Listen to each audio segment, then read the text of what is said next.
That's how you know I'm not prepared for this. Start over from the beginning? Yeah. So basically what I was saying was I've had a lot of stuff to do lately. And obviously it's the holiday season and whatnot. Catching up with folk. Doing some last minute shopping and whatnot. Still can't hear me? Or is it on now? It should be straight now. It should be straight.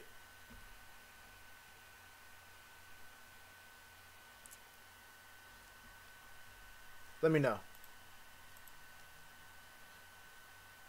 We good? Alright, cool.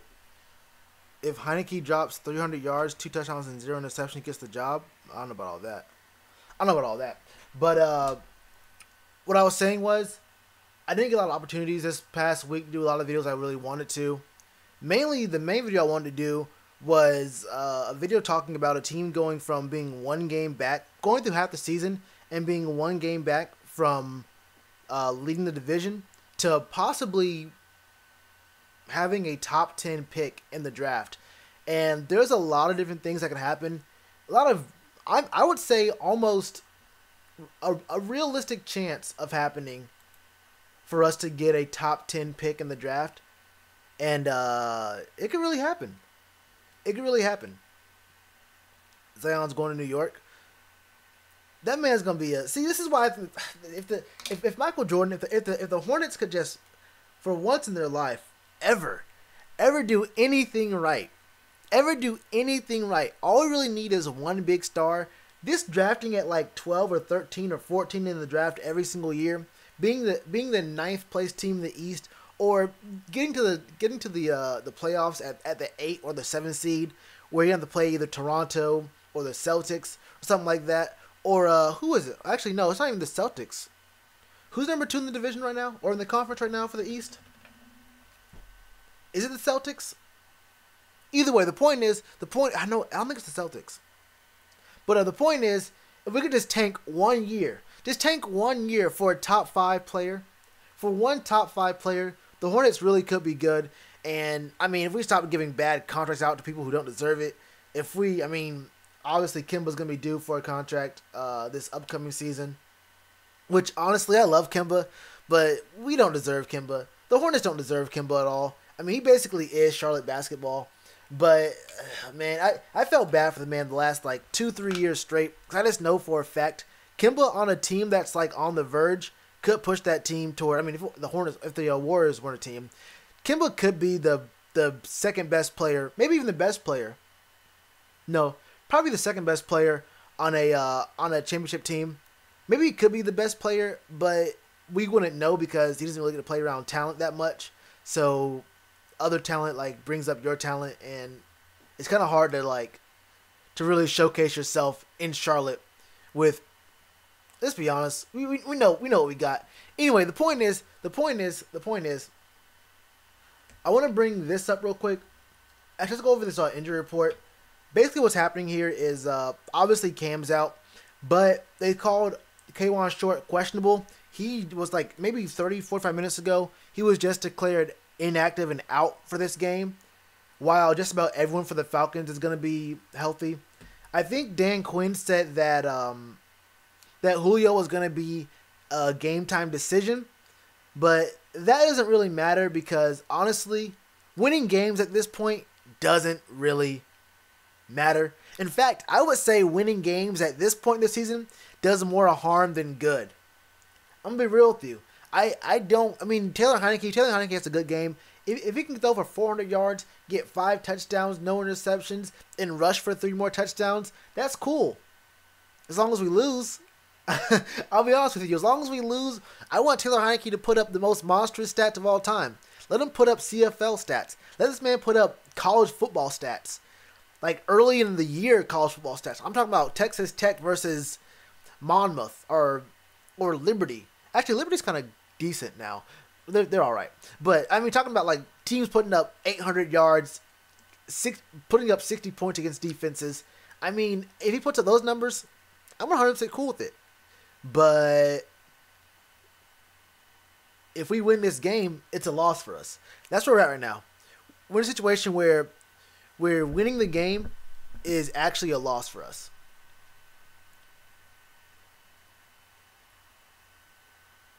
Kind of sucks where we're at right now, but that's just what it's looking like here. I mean, we're 6-8. If the Falcons beat us, they'll be 6-9, and we'll be 6-9, which means they'll have the tiebreaker. They beat us twice. They'll have beaten us twice. They'll have the tiebreaker over us, so they'll have a worse draft pick than us. If the Bucks, what do the Bucks play? The Bucks have a winnable game today, don't they? Yeah, the Bucks play the Cowboys. That's a winnable game. In Dallas, in Jerry World, I think the Bucks could, but they're probably operating under the same kind of mindset that we are, where a loss is actually a win, and a win is just. I mean, actually, they have a quarterback controversy. They probably want to see what they can get. They might actually be seeing what they can get. And they have a lot of young pieces on defense. They want to still showcase probably against a playoff contending team. They might actually do something there. They might try to show something there. I'm not sure. But we really... There's no way to put up numbers and we lose unless we go to OT. You think that. You might think that. But I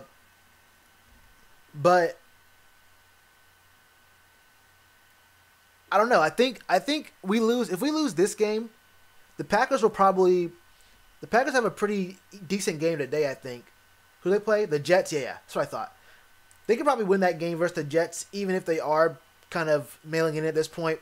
The point is, there's a way for us to get a top 10 pick after going 6-2. I'll do a whole video on that, showing how we could get a top 10 pick after going 6-2 in the first 9 weeks of the season, up until that Steelers game, which, I mean, we could have easily, I don't want to say easily, but this could have been at least a 10-4 season. This could have been an easy 5 seed. That Julio put up 500 points for my fantasy team. There was someone I was talking to on Twitter. He sent me his lineup, and he just needed, I think he had Christian McCaffrey. He had Christian McCaffrey and someone else. I think it was Michael Thomas. And his opponent had someone else. I was like, yeah, bro, you're going to get it easy. It's like, look, bro, you're going to win this game easy. He was already up by 30. He had like 2 players left. His opponent had 1 player left. I think his opponent had Alvin Kamara. I'm not sure what it was, but he was already up 30 on the dude. And he ended up losing because no one on our team produced at all. I thought he was going to win. I thought he had a very, very easy win. I think he said he had to defend his fantasy championship with that game. It was really tough to see, but I think he ended up getting only like 12 points from his 2 players. Oh yeah, getting a top 10 pick after going 6-2. I think I read somewhere that no team has ever gone 6-2 and ended up 6-10. That's wild to me. Imagine an 8-game losing streak after going 6-2. That's so wild. There's been some teams that come close to that. People have gone 7-9 after having a really good start to the season. That's just extremely, extremely wild to me. The Falcons, yeah, they beat up on the Cardinals. That makes sense to me. I mean, your 2 quarterbacks are Josh Rosen and Mike Glennon. What are you going to do? Matt Ryan put up 231 yards on them. They run a lot? Yeah. Tevin Coleman had 145. I'm trying to see what they... I mean, this game against the Cardinals probably wasn't a good example of what they've been doing lately, because if you don't beat the Cardinals by a grip, you're kind of trash. I mean, if you can't beat the Packers, that's kind of trash as well. I mean, if you can't beat the Packers when Aaron Rodgers goes 21 for 32, less than 200 yards and 2 touchdowns, I mean, if Aaron Rodgers throws for less than 200 yards and their biggest rusher doesn't even get 100 yards on you, what was it, pick sixes? I don't even know. What happened? What happened in that game? I mean, Julio got 100 yards. No one else really did anything else. Ito and Tevin combined for 100, which is kind of trash, but they only ran the ball 20 times. I guess the Packers went up big early and then decided to just run the ball. I'm not sure. But it's looking to me like the Falcons are really in a bad spot, and they may have the same mindset that we do right now, where it's just more about getting to the draft and playing for pride is all good, especially in the division. But it's looking like, honestly, this is going to be a game about who wants to lose less, who wants to lose more. I mean, look at these records. I mean, you just really can't win. Look, we're 5-2 at home. They're 4-4 at home. We're 1-6 away, and they're 1-5 away. I mean, it's actually ridiculous to me. It's actually ridiculous to me. Hold up, are they 1-5 because of that Cardinals game? Were they away? No, they're home that game. Never mind. Okay, cool. I thought maybe that Cardinals game was away, and that was their only away win. No, because they're... Yeah, never mind. Yeah, I mean, it's, if we lose this week, guaranteed top 10, I don't know. We need some other things to happen, too, because there's a few other teams that need to lose as well. The Giants, they're at 5-9. Well, we beat them. Yeah, we beat the Giants. They have to lose out for us. The Lions, they beat us already, so that's all good. Even if we tie, we need a little bit of help to get a top 10 pick, but we're right there on the outskirts of it. Do I have us winning? That's a hard one.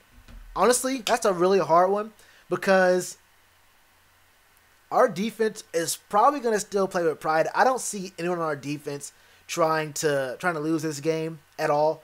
They're going to all play with pride because they're older guys and they're guys with not much time left on the field. And even some of our older guys have some things to prove. So I don't see our defense at all trying to tank for the future. On offense, I'm sure Taylor Heineke wants to do really well. So I wouldn't even ask him to try to get us to get a good draft pick.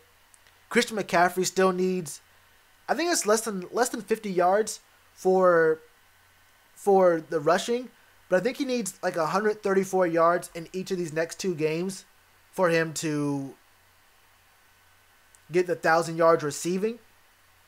So it's gonna be hard for him to not get his yards, for him not to try really hard.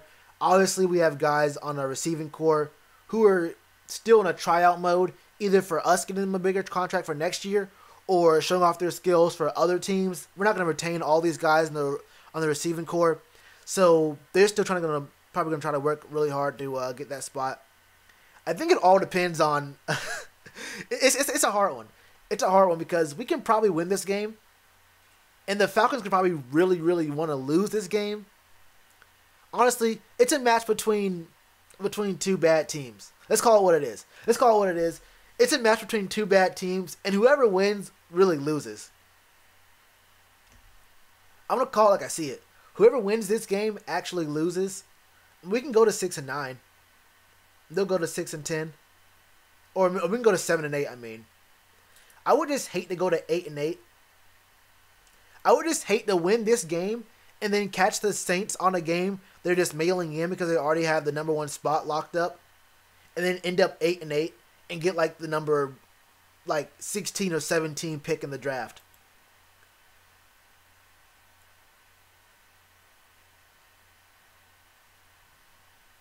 That's my biggest worry, is going 8-8 and ending up with a worse draft pick than so many other teams just off of that one game alone.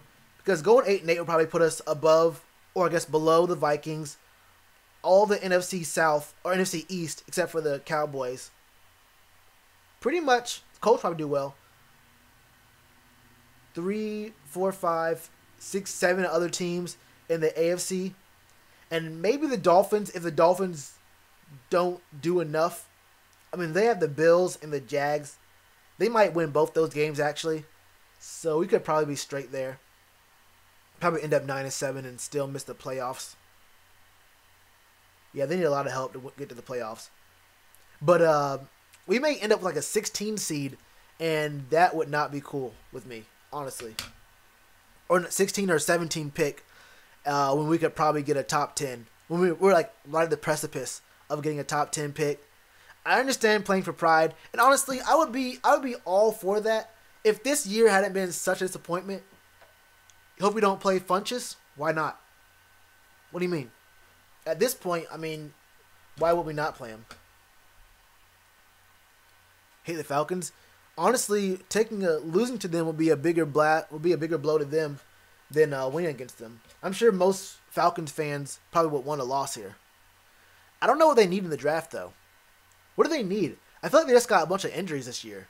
Like they just got a ton of injuries at the wrong time, and they just got losses that they really couldn't they couldn't recover from because guys were getting injured. People were coming back to the roster, but they were coming back as other guys were getting injured as well. It was just a really bad, unlucky season. You want to see Golden? I feel like there's a reason. There has to be a reason why we're not seeing Rashawn Golden. There's got to be a very concrete reason why we're not seeing Rashawn Golden. And if we're not seeing Rashawn Golden, in order to give Captain Munnerlyn more snaps, that should give you all the proof you ever needed. I mean, it's not even an issue of positioning because he wouldn't have to play the corner. I mean, we could just go to a quarters look. Or, I mean, we could go dime and replace him with, we can go three. We have to go 3 high safety. Or we can go 2 high safety and have Mike Adams play low. There's a lot of different scheming you can do. A lot of different personnel things you can do with that kind of look to bring Rashawn Golden in. But there has to be a pretty concrete reason why we're not seeing Rashawn Golden. But I mean, I'm kind of confused because safeties. I'm looking at the safety list. Mike Adams has the 7th most, or 13th. He's tied for 13th in interceptions this year. Obviously, Eric Reed is definitely one of the better guys out there on the field. One of the only secure tacklers in the defense. I would say in the secondary, but honestly, defense as a whole, Eric Reed is probably one of the few secure tacklers on the field for us. Who do you replace? I mean, who do you put him in for? Mike Adams, who's actually decent out there, or do you put him in for Eric Reed? It's kind of hard. I mean, I guess you do want to see what you have, but I'll be surprised if we don't maintain Eric Reed next year. Did you guys hear the news? Hold up.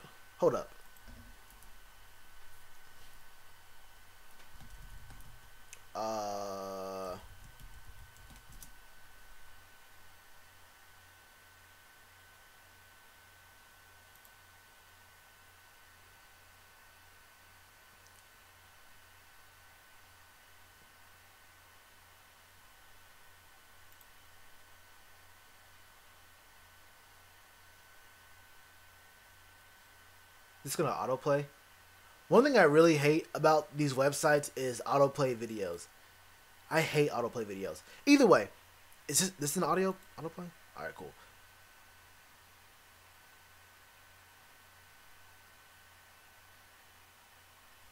Hey, you're right, actually. You're 100% right. I would take him out, probably. I would take Mike Adams out.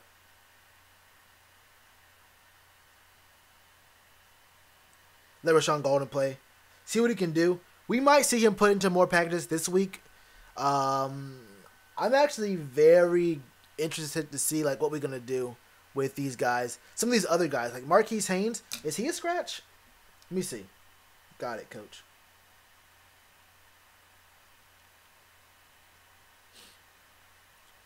Is Marquise Haynes? Yeah. Marquise Haynes, Lorenzo Doss are both scratches. Those are 2 guys I really wanted to see something of. I mean, I think we already know we're gonna get out of Captain Munnerlyn. I'd be very surprised. I'd be shocked to the point of insulted, bro. I would be insulted if Captain Munnerlyn is back next year. That's just a bad look on a lot of different levels. I mean, we all understand what happened with our secondary, our situation secondary, and all that kind of stuff. But I would be shocked if Captain Munnerlyn was back. So I would have wanted to see some of Lorenzo Doss.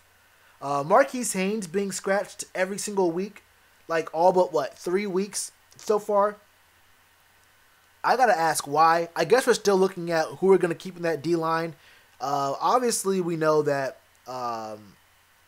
Mario Addison's gonna be there, But yeah, I mean, we're only looking at interior linemen. I guess there's not enough room on the depth chart to activate uh Marquise Haynes in lieu of looking at K1 Short. Wait, no, K1 Short's out. Then wait a second. Then who are we gonna have starting in there? Dontari Poe, Kyle Love. Who else is an interior lineman? Kyle Love. I mean, after that, it gets to be very, very, very deep. Like, just depth guys. Like, rotational pieces. Would you trade our first, third, and fourth for number 1 to get Nick Bosa? Of course not. Of course not. I don't think you understand just how much we need. This is a draft. Nick Bosa is not going to help the team that much. Look. We have 2 guys for sure who are leaving the O-line. We have a center. First of all, we need O-linemen. We need O-linemen, and we can draft best talent available, O-line, D-line, the first 3 rounds. That's just too much to give up. I mean, we have to replace so many pieces this year.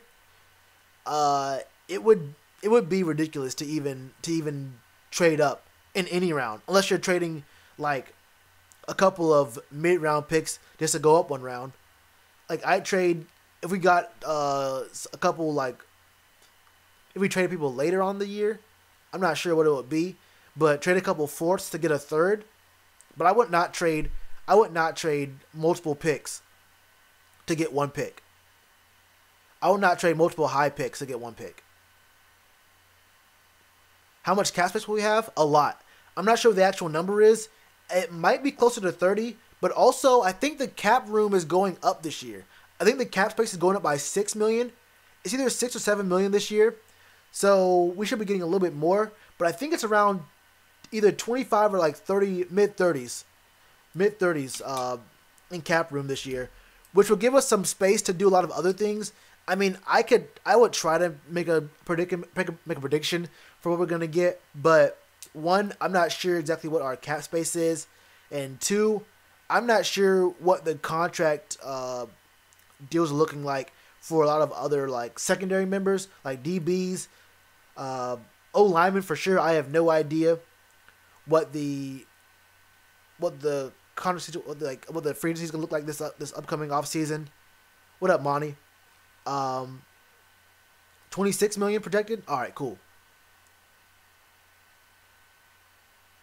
Left tackle, left guard. We definitely need a center as well.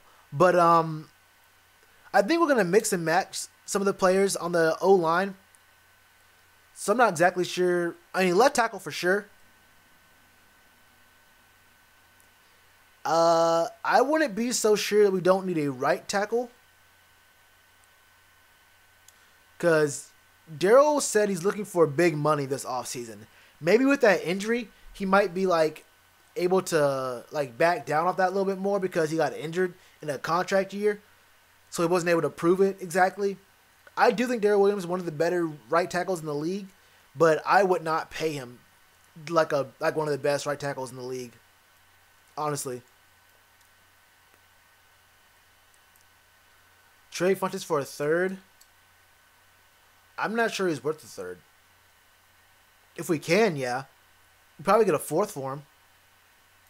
We can probably get a fourth for Devin Funches. But I mean, maybe we can get a third. I would trade him for anything higher than a fourth. Anything a fourth and higher. If it's a fifth, I don't know if I'd even do that. If it's a fifth, it'd have to be like 2 fifths and a seventh. If it's something like that, or maybe just cash considerations. If you can get cash for him as well, maybe. But honestly, I'd do a fourth or higher for Devin Funches. Oh yeah, true. Yeah, he's a free agent. Yeah, either way, it's a contract year. Yeah, he's already done. He's off the table. Yeah, the only thing is either making him walk or re-signing him. Yeah, Chris Clark. I like Chris Clark. Jonah Williams at OT if he falls. Yeah, I'm not gonna lie to you. I don't really know all that much about the draft prospects right now. I mean, I could talk to you about like the biggest names that are coming out of college right now, but I mean, talking about position-wise, like O-line, I couldn't tell you anything about the O-line right now. I can talk to you about edge rushers, maybe. DBs, probably couldn't give much of a real uh, perspective on that. But that's all off-season content anyway. Like, I wouldn't make those kind of videos until February or March. Yeah, probably not until February or March. It's because that's all there's to talk about in the off-season. Yeah, I wouldn't even make a video on that, even if I knew the kind of players that I would like to get until then, because if I make it earlier, there's nothing to talk about. Or I have to make, like, redo content over and over again talking about players that we probably won't even draft. They're an exception, but we have to protect Cam sometime in this draft, yeah. I think going O-line, you have to get the trenches locked up. I think once you get the O and D line, if you can control the line of scrimmage, you can really do a lot of things in the game. I mean, it used to be that our front four was so destructive, we didn't have to blitz too much. The defense was working with pretty bad secondaries. I mean, let's call it what it was. It was a pretty mediocre secondary, but the front seven was so good. The front four could rush the quarterback, and we had a linebacker who was basically a corner, and we had other guys who were just so good at their job at linebacker that we could do a lot of different things with our defense and let the D-line worry about edge rushing or worry about rushing the quarterback. Let the linebackers do a little bit of coverage and play well and run support. And honestly, as long as the defensive backs play a decent enough zone where guys weren't getting wide open on them, the defense worked well enough to the point where we didn't need stars like in the secondary. We had stars in the front seven. The O-line, if we had a lot better protection, I think we had decent protection early on in the season. Run blocking has been pretty good. That was our biggest thing last year. I think we had pretty decent pass protection, but our run blocking was really bad. And also we just fed Jay Stu way too much. And it just became us beating a dead horse, like giving him the legacy nod and letting him get his last few runs in with us. I would not even go defensive back until 4th round. In fact, I wait and see what free agency looks like for safeties. Be real with you. We need a really good coverage safety. I wouldn't go DB until 3rd round. I would say 3 of our first 4 picks should be linemen. And I'd say best talent available at offense or defensive lineman. Wouldn't really matter to me. Hire Mia Khalifa for ball manager, Jesus. Think I'm going to cut Poe? If we're smart. If we're smart. OT Greg Little, Ole Miss, polished pass protector. Yeah, the real thing about this is we have so much money in cap space, and we have a lot of draft picks. I'm not 100% sure what we're going to be doing. Like, it all depends on which position we go for in free agency and what guys we go for, what spots we go for in the draft. And that's going to be this is a really interesting year for Marty Hurney in the front office because we can go either way with a lot of different things. Like, do we pick up established talent in free agency for a lot of money, or do we go for good upside on a rookie deal for not so much money? And in what spots do we do that? Like, what spots do we actually do that? Because we can probably pick up a safety in the draft on a rookie deal, but safeties aren't getting a lot of money at all in free agency. Like, safeties are so undervalued. You can get a really good safety for not much at all. Also, I remember when y'all were asking me, I won't say y'all, but a lot of people were asking me about HaHa Clinton Dix and like, yo, should we get HaHa like after this season? Like, that's a big name. That's a big pickup for us. If you watch that game, who the Redskins play? The Redskins played. Who was it again? The Titans, wasn't it? Yeah, the Titans. HaHa Clinton Dix missed a wide open. The pick was right there for him. The pick was right there in his hands. It went through his actual manos. And he just missed it. And honestly, he hasn't done all that well since he was traded from Green Bay. I haven't liked anything I've seen from anything at all that I've seen from HaHa Clinton Dix. Oh yeah, but this article right here talking about how we're probably definitely keeping Ron Rivera for next year. That's cool with me. I mean, honestly, I don't have a big problem with Coach Rivera at all. I don't even say a big problem. I have no problem with Coach Rivera.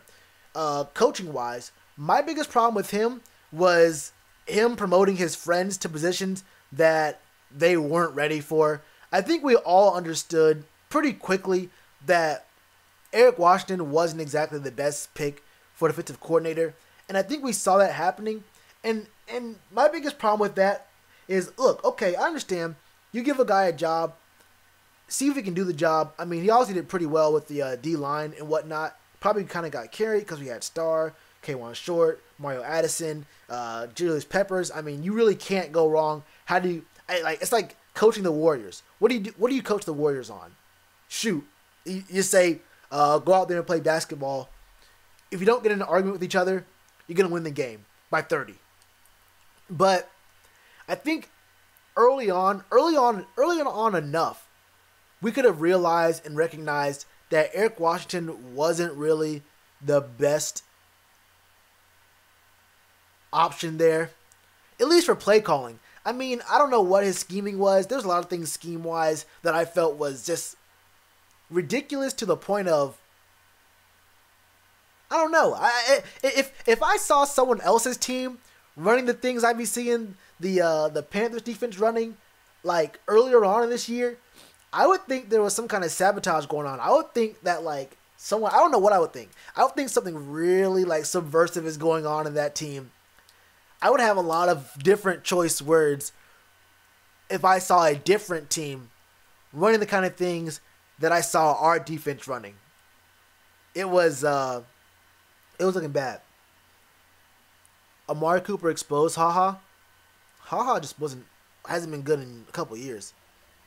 Yeah, and the point with that is, if seeing the defense get significantly better after Coach Rivera takes on the helm just shows it probably wasn't the players, it was probably the coaching. You don't just get significantly better. I mean, honestly, the Saints just aren't good. The Saints have been playing really badly away from home and later on in the season. So it's kind of like there's too many dependent variables being changed at the same time. Like, was it Coach Rivera's coaching and calling the defense that made it so much better? Or was it the Saints just playing really bad late in the season and they just play bad away a lot of the times as well? Like, and it could be both. It could really be both of them. But which was the heavier, which had a bigger impact on the game? It's kind of hard to tell. And we're in a mode right now against a team that's also in a pretty similar mode where it's going to be kind of hard to actually tell how well the defense is playing. How hard is this offense from the Falcons playing? Is Matt Ryan elite? 2 words. No. Twice. Brady Hoke hiring was not well thought out. I had no idea he was even on the staff. He hasn't been relevant since 1992 when he scouted Tom Brady. That's big facts. Better clock management, yeah, that's a big problem. The worst you've ever seen? I've seen some worse clock management. I've seen some worse clock management, but it's up there. We never draft Bama players, but hopefully that changes this year.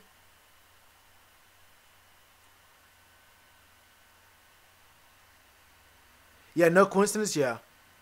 Are we keeping Eric Reed? Hopefully.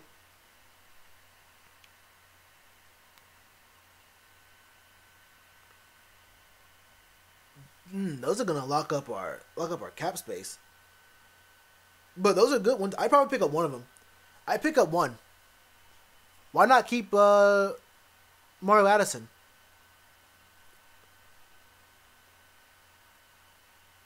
I would say, yeah, I would probably say get one of those guys in free agency, draft an edge rusher, or maybe I would draft an interior lineman. I'd probably draft an interior lineman, someone who's a 3 tech, Yeah, probably someone who's a 3 tech. And if we get an edge rusher in free agency, that's going to bring the attention to one side of the line, and we'll always have my boy just got in town. That's tough.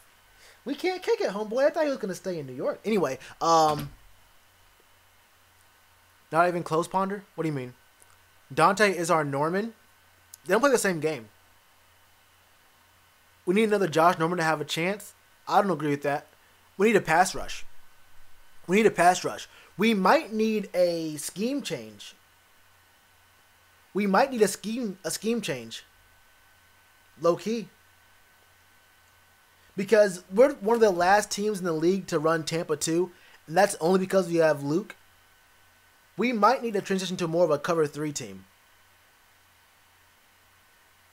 I don't know if we have the linebackers for that.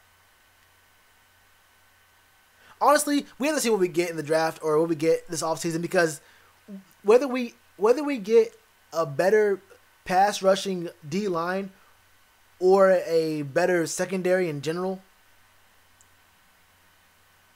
is going to be the biggest factor here. What are your thoughts on having another running back? That's one of my bigger thoughts too. Not my bigger thoughts, but one of my thoughts of the team about the way the roster is made up that doesn't get talked about enough. Because we all know the issues are with the O-line going to be leaving this upcoming offseason. We know the D-line needs help. The secondary needs help. We keep drafting linebackers, depth linebackers for no reason at all. I guess Coach Rivera just likes being around extra linebackers because that's what he was. But do we need another running back? I don't want Christian McCaffrey to end up being another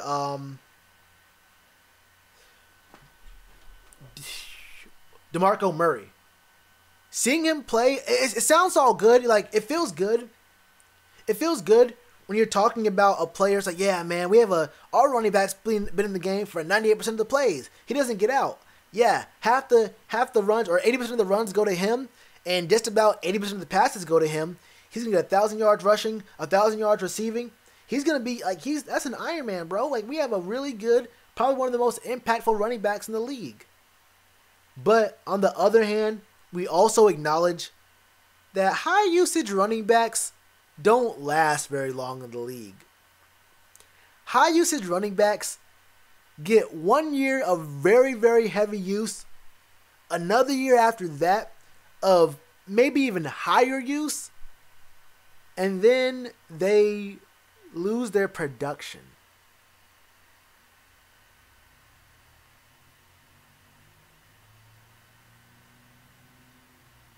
Switch to 3-4. I actually would like that a lot. I think that Marquise Haynes would work better in the 3-4 as well. I would actually like a 3-4 a whole lot better, honestly. Yeah, I'd honestly like. You can do a lot more of a 3-4. You can do a lot more of a 3-4. And it makes the defense, it makes the offensive line think more. And having a pass rushing linebacker, you can switch sides. You can do a lot of other different things like stunt blitzes, delay blitzes. You can bring maybe an edge rusher like a D lineman out into coverage, back someone up in coverage, and then have a mid blitz with both of the interior linebackers blitzing, which we've done before. I mean, we've put Julius Peppers out in coverage before. We've even put K'Wan Short out in coverage numerous times. I won't say numerous, but several times this season I've seen K'Wan Short back up and play a short like hook curl, which is crazy to me, but hey, scheming. I like. Yeah, we don't currently have the personnel for a 3-4. Right now, with our current personnel, we don't have enough for the 3-4. But I think once Luke's gone, we should definitely consider a change of scheme. Well, not even consider. We're gonna have to go to a different scheme. We can't run Tampa 2 without Luke. And honestly, Tampa 2 is a good defense, but it just you need a generational coverage linebacker for that. And that's just what it is. You have to have a great, like a top 2 or 3 coverage linebacker to do that. Like Deion Jones. Deion Jones could do that. Obviously Luke. I'm not even sure Bobby Wagner could run a Tampa 2. He's just a really good linebacker. I don't see him with like extraordinary coverage skills or like he has speed obviously. But yeah, Tampa 2 is dead, Yotes. It's a good defense. It's a good defense, but that's not what these guys are. That's not what the league's built around right now. You could do a lot more. You could have a decent enough effect on the offense without running Tampa 2 to the point where you may as well just go for the other kind of skill positions, edge rushers, linebackers that actually blitz, and trust your secondary. Cover 3 is better. Cover 3 is better. I wish we could. I mean, it'd be cool if we had a really good lockdown man corner that would shut down half the field. But I don't like man concept. I just don't like the concept of playing man, even in a cover 1. Even in a cover 1, I'm not a big fan of man. But in a cover 3, we could definitely have Eric Reed play low, and we could pack the box almost every play. And he has the speed to make up and get down there, and he can even play the seams. Drop him back, let him play the seams, and he could play that kind of role that Luke would be in, except Luke would be a little bit lower. It just depends. It just really depends. Dante can play man.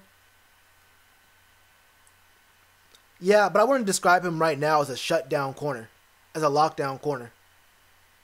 Not yet, at least. I wouldn't call him a lockdown corner. Yeah, most of our pass rush. I've been saying this for a minute now. I ain't gonna lie to you. I don't like to pat myself on the back too much, but I've been saying this for a minute. A lot of our rushes, most of our really good plays to the quarterback have been on rushing from the DBs. Either a nickel blitz, bringing one of the safeties down. I mean, it's really been some of our cleanest rushes, some of our cleanest pass rushes have come from us bringing a blitz from the nickel. I don't understand why we're trying to blitz Luke. I don't understand why we're trying to blitz Thomas Davis Sr. off the edge. I try to go inside with him a little bit more. The nickel blitz works. Am I streaming the game?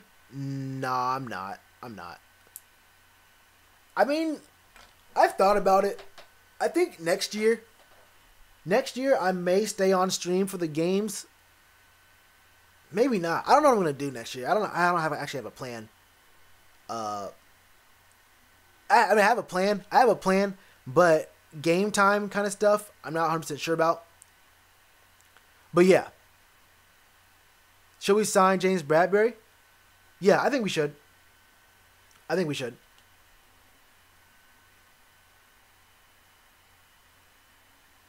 Yeah, big facts, Rock. That's a very big fact. It doesn't matter what we talk about right now if we don't get the players we need to play on that line. Protect Cam and find some kind of interior. We need to find an interior D lineman. I mean, K'Wan Short looks like he may have benefited from Shellitronnn, but at the same time, we have to understand that Eric Washington, the team looked way different with Eric Washington at the helm, and Eric may have been a detriment. Let's call it like it was.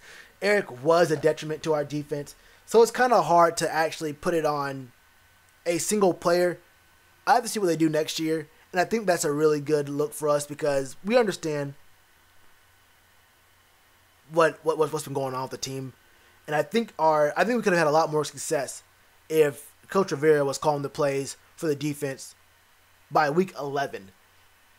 Yeah, week 11, even week 12, we could have seen something, some big change. We might have gone 10-4. 10-4? I mean 10-6. 10-4 now. 10-4 now? Yeah. Probably 10-4 right now. Anyway, it's game time. Taylor Heineke might go off, bro. I'm talking about he may do a little something. I gotta see this. I was the biggest Taylor Heineke fan during the preseason. This dude was lighting it up. I gotta see what this man can do. Hey, I hope to come back at halftime with a lot of good things to say about Taylor Heineke. That's what I really want to see. Anyway, y'all, thanks for coming to the stream. I will be doing a halftime stream, and I'll have a video up after the game. See what our boys can do. Win or lose, we're going to still support the Panthers, man. I was talking about, a lose is a win, and a win is a loss for us. But win or lose, I think we all understand. We're still going to support the team. And we get to see how our younger guys, how some of our backups play, and how they play with heart, and how our defense might play against this Falcons team. All right, y'all. Stay easy.